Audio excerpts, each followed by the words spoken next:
everyone, and welcome to the Asher Marketing Podcast. I'm Anthony Giuliano, and our guest this week is Nathan Dennison with the Allen County War Memorial Coliseum. Nathan, did I get all that right? You got it perfect. Well, thanks for joining us. You are going through a little bit of a change with your boss of many years, leaving the Coliseum. Yes. Tell us a little bit about that. So Randy Brown retired as of October 1st, and he had been there for 33 years in leadership. 31 years as the executive vice president and general manager. So just an amazing career of leadership, not only locally, but internationally within the venue industry. So it is a little bit of a transition period now.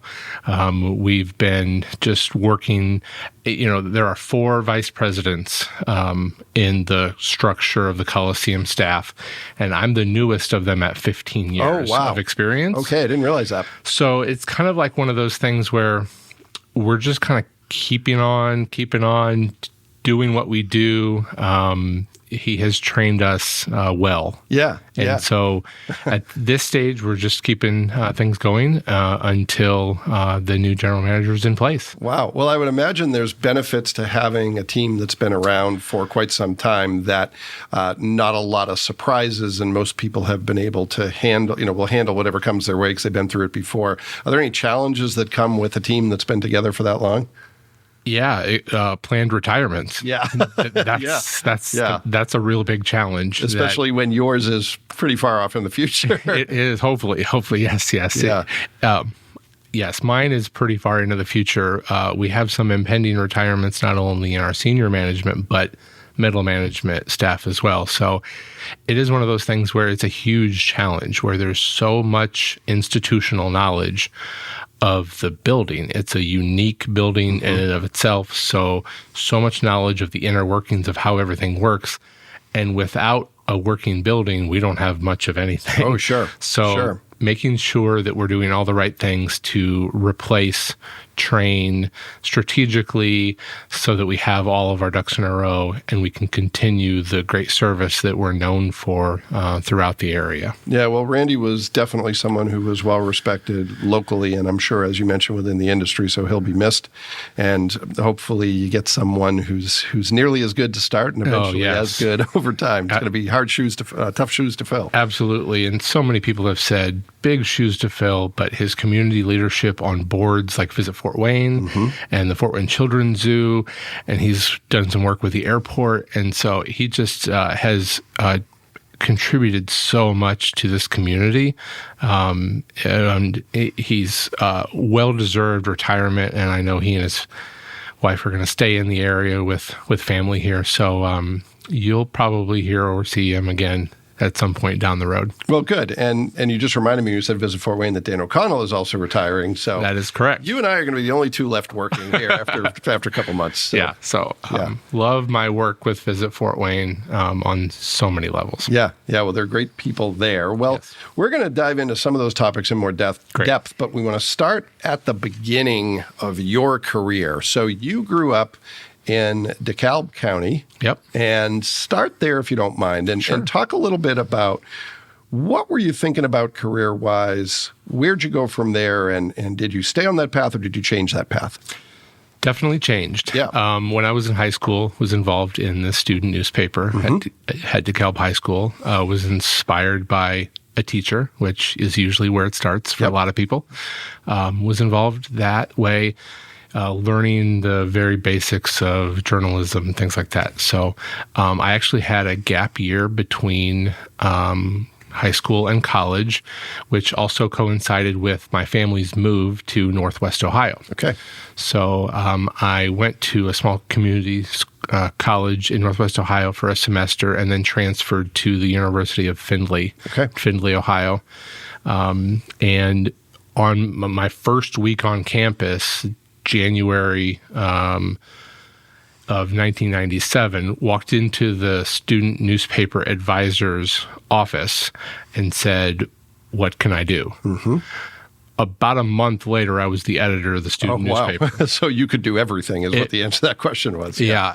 At the time, it was the small school, the organization, student organization, was in a time of transition between some leaders. And I was given my first story assignment that day after the meeting. Wow.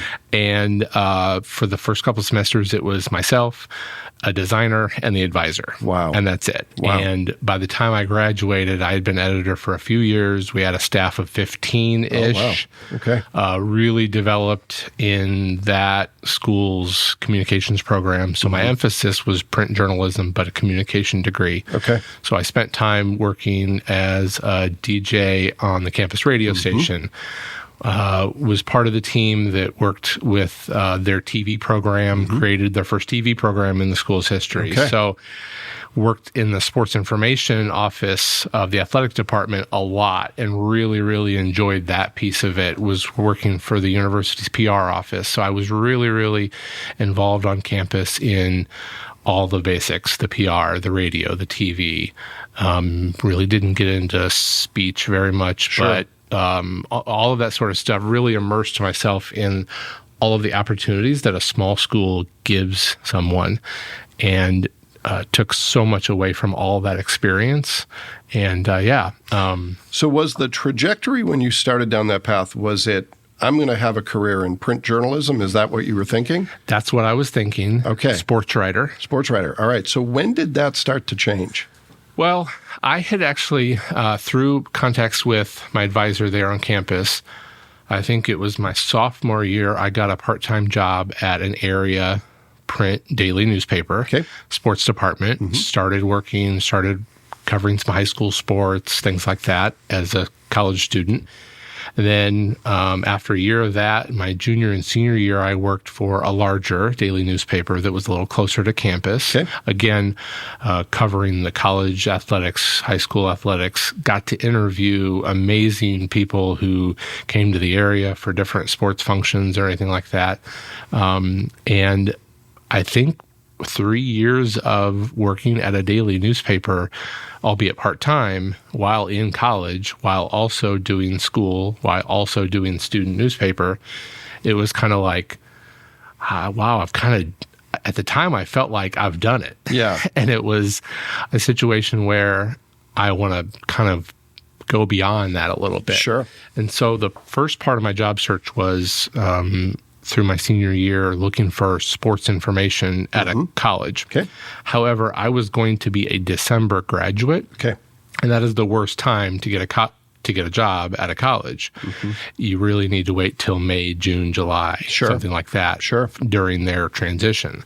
And so I didn't really find anything. And that's my senior year of college. I also had an internship at a local bank in their marketing department. And the student newspaper experience at college taught me Adobe PageMaker. Yes, I was a PageMaker 6.5 user myself. Yes, I learned. So I was learning how to lay out things, and I could lay out the student newspaper.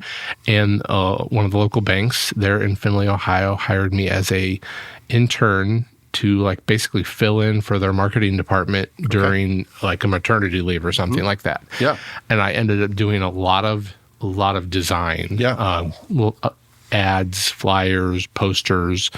And so that led me to my first job after college at a small local financial institution, much closer to Fort Wayne. Okay, so you had the background in working for a bank. You take that and what you've learned and you move into, is it more of a marketing position at this point? It really wasn't a marketing position. It was very interesting. I kind of got the connection through a little bit of an extended family relationship, got connected with the local bank here just south of Fort Wayne, and it kind of a position created for me, but it wasn't marketing. It was more, the title was sales and training coordinator, which I didn't really have a lot of experience in sales. At the time, I was just out of college. But over time, my marketing skills it morphed into a marketing job for some time. So I got involved in customer relationship management software. And at that time in banking and financial services, that was the rise of the idea of incentive compensation for bank employees. Okay. So they wanted tellers and those types of folks to upsell. So part of what my role was to administer a incentive compensation plan. And coming straight out of college with a journalism background, it was like I was just didn't even know where to begin. Probably. I was just learning from day one. Wow. And made obviously a lot of relationships in the area, and that kind of that led me to my second role. And in my sales experience, my second job after college was working in a commercial printing field, doing sales, doing business-to-business sales. So how do you end up in that position? Well, it was a situation where I was looking to make a move away from the kind of the bank 8 to 5. We had just had our daughter, our oldest, and kind of wanted to spend some more time around home. So an opportunity came up where I would work from home, do commercial printing sales for a printing company that's based out of Peru, Indiana. But I would cover the areas that are closer to Allen County, where I lived at the time. So this is a remote work opportunity before there were many of those opportunities.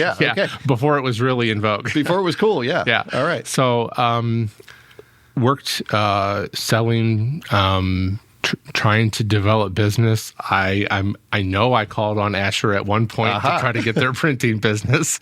I don't remember if I had a success with that, but that's okay. Okay. But that lasted for a couple years, where that really determined was not my passion. Sure. I've had other connections with Asher too. I remember when I worked at with a financial institution, one of the things we were doing is going through a process of growing our physical presence into the Fort Wayne market. Yep. And we did a kind of a branding, like a rebrand thing. And I vividly remember a meeting in the bank boardroom with several Asher experts, led by Brian Engelhardt. So I've known him for a long, long time. And still run into him from time to time. Yep. Brian was the first guest on this very podcast. Well, you couldn't have a better one. I agree. In my opinion. I agree. Brian, if you're listening, enjoy all the kudos. He was, I quickly understood he was the smartest person in the room at that meeting. And doesn't act like it, which is really nice. Yeah. No, when he and I worked together, I acted like it, but I wasn't. He didn't act like it and was. So yes. So that was my first connection with Asher when I was working at for the small financial institution as we were going through a rebrand a little bit. So so you move into a sales role, a traditional sales role, decide that's really not for you. Where do you go from there? Found a job on Career Builder one day, and it was called Marketing and Media. Actually, it was Coordinator of Marketing and Media Services and Group Ticket Sales. The longest title ever in the world. Working for a company called Aramark at the Allen County War Memorial Coliseum. And so without a connection in the world to the Coliseum, other than attending Comets games as I was growing up, and maybe some car shows or boat shows or something like that, put my application in and started in that role in September of 2006, and I still remember my interview for that job was the day after Bob Dylan played a concert at Memorial Stadium, Wizard Stadium, outside in the rain the night before. I vaguely remember that happening. I wasn't at the concert, but I vaguely remember. And all I know was that everybody that I was interviewing with was like dead tired because they were all out in the stadium until 2 a.m. Cleaning up the mess from Bob Dylan. And this is when the baseball stadium used to be in what is now the extended parking lot of the Coliseum. So interviewed, got the job. And they were so tired, they were so you're hired. That's probably a good reason why I got it, but they were exhausted. I think that's happened to me a couple times too. So started there in 2006 and and that role was a lot of different things. It was event marketing, a little bit of media relations, working with event promoters, placing newspaper ads and radio ads and TV ads. It was before we even had social media, Yep. really to speak of. So it was a lot of traditional event marketing. We at the time we worked with an agency to do our newsletters and to do our design things. And then over a few years, again, those skills that started with PageMaker 6.5 Yep. and kept on progressing a little bit, kind of moved into more of a traditional marketing role where I took over some of those design projects for the Coliseum. And as my career kind of progressed, really started, I guess, showing more interest in overall management. So I was in that role working for Aramark, but really an integral part of the Coliseum team for the first 7.5 years of my career there. Okay.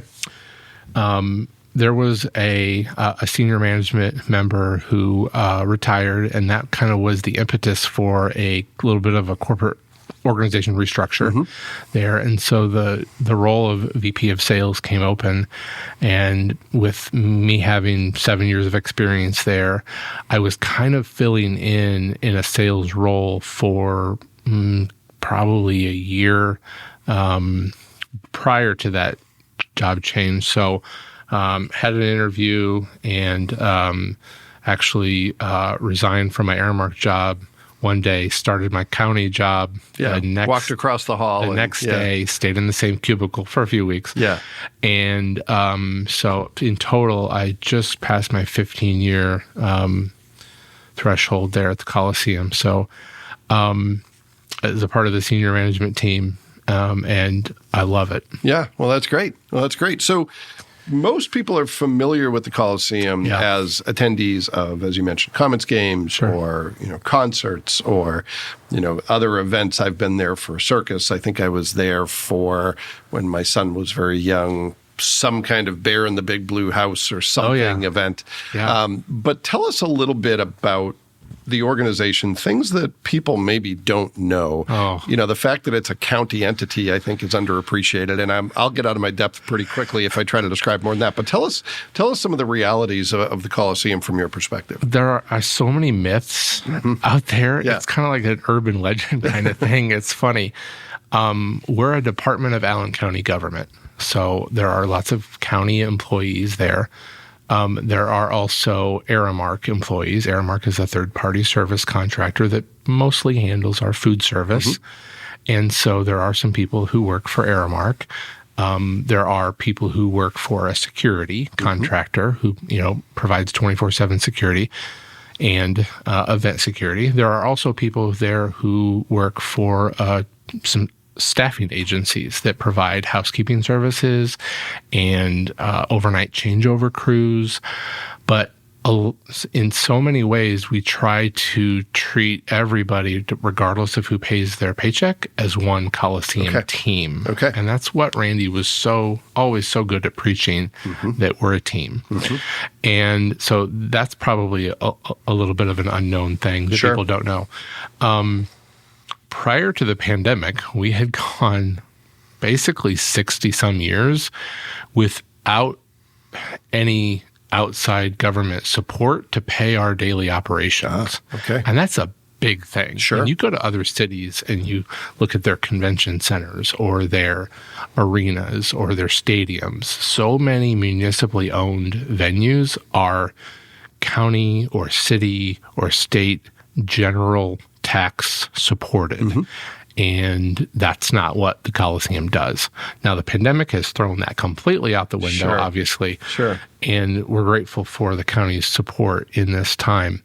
But that's a big myth, too, in that, yes, there are some funding mechanisms in place for the Coliseum to pay for some things, like renovation, expansion, capital expenses, like the big ticket items. But our day-to-day operations, utilities, salaries, marketing, insurance, those kinds of things, ideally are all user client generated revenue. So that's a big point of pride for us, in that we went so long in that status without taking any other funds, but thanks to the pandemic, of course. So that's another myth. 60 or more % of our visitors come from outside of Allen County. Okay. So I know you've heard those numbers kind of before for other types of attractions in town, and that's definitely true. So, we've had concerts where we can look at zip code data for purchasers through our ticketing provider, and we can know where they're coming from. Yep. And that really helps. Of course, we could do the old license plate check through the parking lot, the real old-fashioned way. That might take a little longer. Yeah. We haven't done that in a long, long time. So tell me a little bit about your role. How does it fit in, and what's your role within the team, and what does your specific team look like? Sure. Like I mentioned at the beginning, there are 4 VPs in the senior management team. We have VP of Finance and Chief Operating Officer. We have VP of Operations. We have VP of Event Services. And that person really oversees all the departments of the Coliseum that interact with the guests on a regular basis. Okay. And then myself as VP of Sales. Okay. So, my team really, the departments that I oversee really overlap a lot with Aramark, our food service provider. And so I oversee our event management team. So we have a full-time event manager, and we have several part-time event coordinators. We have a marketing and media coordinator who does our graphic design, social media, PR, works with events, my former role. Okay. And so I oversee that position. Our catering sales department is who works with all of our clients who do catering. And then our director of premium seating. Okay. That department handles all of our club seats, our private luxury suites. So I have some oversight of that department. And also a 5th person is our corporate partnerships manager. Okay. And so I oversee that role too. So I have a lot of different... Yeah, that's a pretty big role. A lot of different areas, but they don't just report to me. They report to other managers. Sure. But I would always claim them as my own, just because it's just a great, diverse group of people with a lot of experience and talents and skills. Yeah, it sounds like your job title got shorter and the list of things to do got a lot longer. A little bit. A little bit, yeah. So talk to me a little bit, if you don't mind, about the pandemic. Sure. And of all the folks we've talked to, obviously it impacted everyone in different ways, but I can't imagine a bigger impact from a professional life standpoint than it had on you. Did the Coliseum see any of this coming? So many people didn't. Did you see anything coming, and how did you react, and what did the world look like for the past 18 or so months? Well, we did see some things coming on the horizon. As a county department, we have a very, very close connection with the Allen County Department of Health. Yeah. And so we were involved in a couple meetings. We hosted a meeting, I think, in late February or something like that, where it was a lot of community leaders coming together to kind of learn some things from the health department. And of course, in my role, one of my core responsibilities is being the buildings liaison for NCAA events. So you've heard this story before, I know you have, where 2020 was lined up to be... It's going to be a big year. A banner year for us. For NCAA, with 2 events scheduled in March. We had 4 concerts that were nearly sold out that were going to be happening in April, May, June of last year. And we started to see some things. We started to hear some things. Randy, obviously very tuned into the venue industry as a whole, very... and just very knowledgeable about those things. And information was coming at him from a lot of different angles. So we kind of knew what the potential concerns were. Yeah.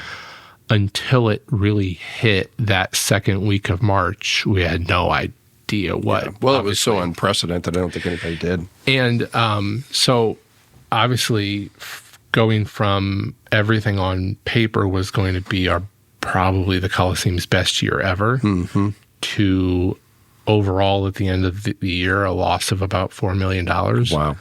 Was in so many ways just shocking. So obviously some of our staff and being county employees, we were those who could work at home did work from home. We had some people that were put on leave. And so, as a part of the senior management team, when we officially closed, there were basically 7 of us that each took a day. So when there was nothing at the building, I was assigned Monday, or somebody else was assigned Tuesday. And the only person at the building was our 24/7 security person who was tucked away in our command center. And then the senior management member who was there for the day, just kind of overseeing things. We pivoted pretty well with Zoom technology. We all learned all of that really quick. With transferring phones to cell phones and all that stuff. So we were able to keep up pretty well. And I think we were out of the office for, 5 weeks. Total. Yeah. And then we started coming back slowly. And obviously our relationship with the Allen County Department of Health was just really, really deep at that time, trying to get an understanding.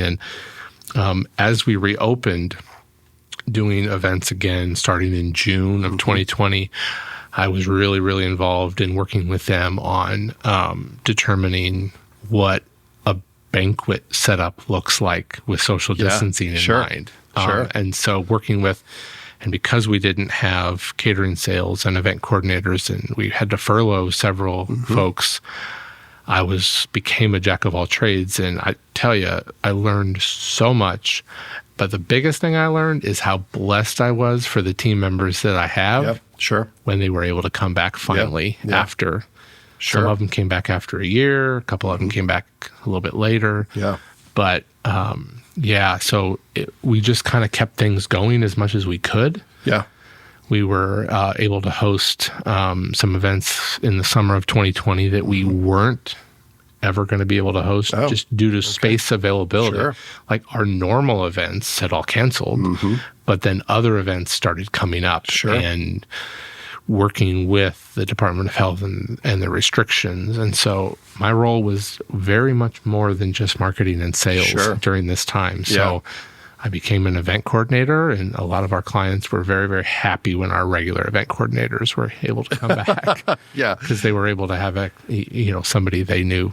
So the most recent, not the most recent experience, but the first experience I had at the Coliseum after everything started to stabilize was the vaccination. Of course. And that was extremely well run. I remember when I heard about it, like all of us, I think I was a little bit concerned about what's this going to look like. And it could not have been more easy. And I almost came out of the Coliseum saying that was it. That was almost too easy, but really well done to your staff on that. Well, as a community asset like we are, our first really big opportunity to serve in a role similar to that was the early voting prior to the election. And that same space, we call Expo 4, a lot of people call it the basement, that was the early voting location. And so we were able to host the Allen County Election Board.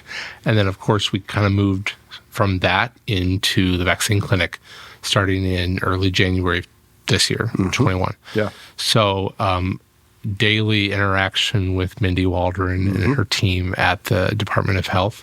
And part of my role now is to help them in their process of they've reopened the vaccine clinic. And so, it has been a joy to try to serve the community when we weren't able to have all of our events. And the beauty about the building is it's flexible. We can have multiple events. That's how we operate most efficiently, is have multiple events going on at the same time. And so we were able to do that with some less used space and provide us a really good option for the community to take advantage of the vaccine clinic. Well, and what was the first event when you were back to, I don't want to say normalcy, but close to normalcy? Was it Comets games? Was there something that preceded that? When we were able to start the Comets season, a little bit delayed, starting in February, I believe it was, in 2021, they were going to have a shortened season. That's when we felt like, and as we got closer to the playoffs, which we all know ultimately ended up with a championship, that's when it started to feel real. Like when restrictions were easing, and through the playoffs, that's when it really felt like, okay, we're back. That was prior to the Delta variant, obviously, coming back and, causing problems for us again. But that's really when it felt like we were truly back, was that Comets playoff run. Okay. Where we had, what was it, 9,000 on a Thursday night and then almost 11,000 on a Saturday night, or I'm not sure the exact days. All I know is that we were really, really, really happy they won when they did. Yeah. Because the next game would have been a lot harder for our staffing situation. And so we were never bigger fans for that game that they ended up winning. Sure. Well, that's great. So now that, there's a lot of uncertainty right now, of course, but what are some of the things, and obviously only talk about the things you can talk about, but what are some of the things on the horizon that you're working on, the things that are, big on your to-do list, that are maybe exciting, maybe a little scary, maybe a combination of things? I think, obviously, my role still is involved with working with Visit Fort Wayne and as the primary liaison between the building and the NCAA. So we are actually going to be hosting. We have been awarded hosting responsibilities for the Division III Men's Basketball National Championship all the way through 2026. That's great. Congratulations. Thank you. So a lot of hard work with Visit Fort Wayne. Yeah. Stephanie Coleman, before she left Visit Fort Wayne, went to Turnstone, was my partner in crime when it came to selling the Coliseum, selling Fort Wayne as a sports host. And Visit Fort Wayne is currently, and I will disclaim that we're recording this in October. It might not be out until December. That's currently an open position with Visit Fort Wayne, correct? Yes. They're in their search process with Dan in leadership. But, just a great relationship with everybody there at Visit Fort Wayne. So the NCAA is one of those things where it's going to be here with us for a while and hopefully beyond that. That's one of my exciting, events that coming up into the horizon. Part of what I really enjoy about my role is on any given day, I could be talking to a bride planning their wedding reception and talking to a promoter that's looking for a space for a Slipknot concert. Yeah. And honestly, I could be working on anything in between those. Those two. Or a Slipknot themed wedding. Or a Slipknot. We've had those.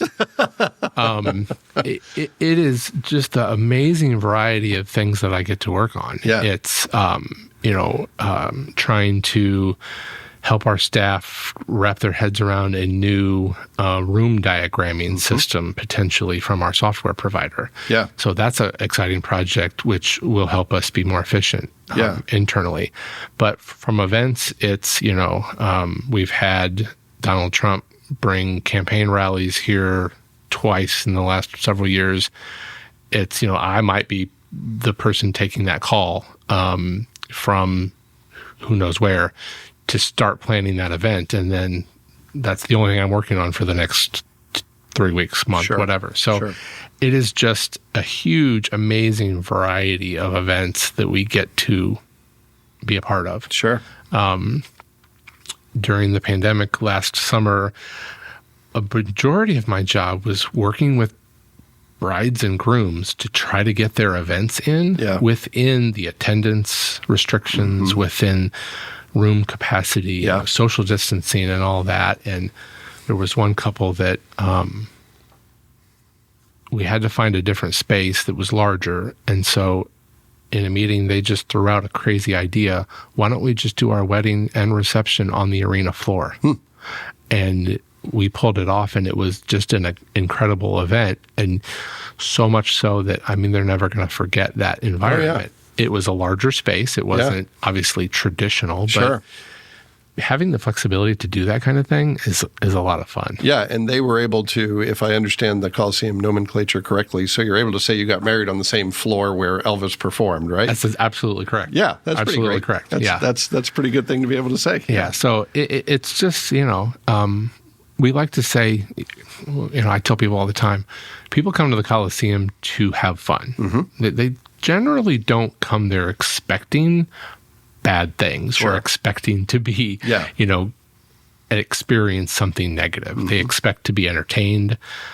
They expect their adrenaline to go up, when they're watching a sporting event, or they expect to take pride in seeing their children experience something for the first time, whether it be a Sesame Street Live show or a Monster Truck show or their first Comets game. Or a graduation. Yeah. And a lot of times I think, how many people in Northeast Indiana and beyond have walked across our stages and experienced a monumental moment in their life? Sure. And in a very small way, we were a part of making that happen. Oh, yeah.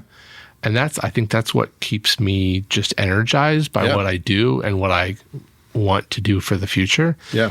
Is provide that venue to make those memories. Well, and I think it's important to keep that sense of urgency, because for you and your team, it's kind of second nature. This stuff happens all the time. Correct. But, when others are there, it might be their only time there. Correct. Or just a few times a year. I mean, it's funny because as we're talking, I'm thinking of some of the events I've attended, and I'm remembering more and more, everything from graduations to Paul McCartney concert to sporting events. And it's a longer list than I would have imagined coming into this conversation. Yeah. In my role, I've been fortunate to, especially in the marketing role, spend time with some of the performers, the artists, the guests who've been here. And so that has given me a little bit different perspective. Not everybody gets to do that. So I feel like I'm very blessed with the ability to meet Elton John. Yeah. And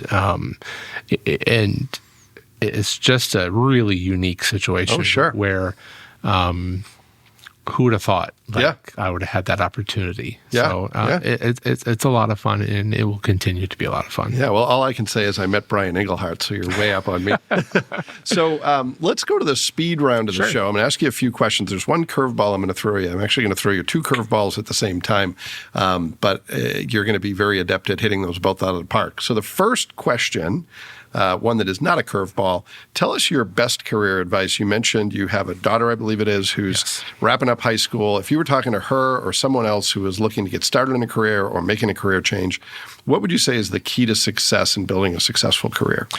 And we talked before we started recording, I'm going to give credit where credit's due. This thought really kind of originated in this conversation from my wife. Mm-hmm. Don't just sit and decide something. Mm-hmm. Inaction is probably the enemy to success, just because you have to take chances, take risks, calculated risks, be strategic about things. But if you're really caught between two situations, the more you kind of just sit and let things come to you, the harder it's going to be successful. Yeah, I think that's great advice. It's he who hesitates is lost, or the other cliche is either win or you learn, and I think there's truth in both of those. Yeah. Mistakes happen.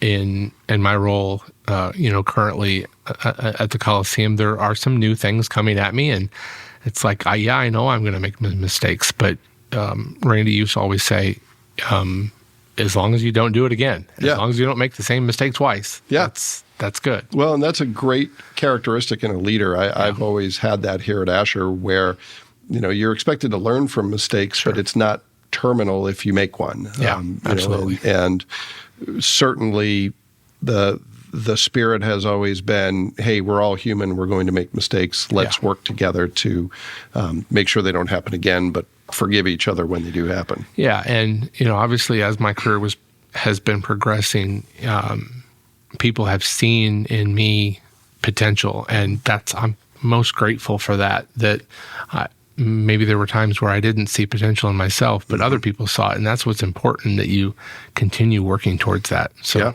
Yeah, for sure. All right, here come the 2 curveballs. Okay.